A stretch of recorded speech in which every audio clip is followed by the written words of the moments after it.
Em Kiên, kỹ sư GSC, xin chào cô bác anh chị. Sau đây em xin chia sẻ về kỹ thuật xây dựng tường chuẩn. Bước 1 đấy là chuẩn bị gạch, làm ẩm gạch trước khi xây để tránh hút nước từ vữa, tạo liên kết tốt. Thứ hai là mạch hồ, thì phải đảm bảo mạch hồ dày và khít, độ dày từ 1 đến 1,5 cm cả chiều ngang và dọc để chịu lực tốt. 3 là tránh trùng mạch, các lớp gạch phải lệch nhau ít nhất 1/4 chiều dài viên gạch để duy trì độ vững chắc. 4 là kết nối tại vị trí cột.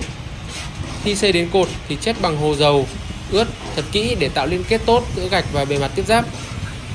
Để được tư vấn miễn phí về xây nhà trọn gói, hãy gọi cho em theo số điện thoại 094 328 1112. Trần Kiên GSC, chất lượng tạo niềm tin.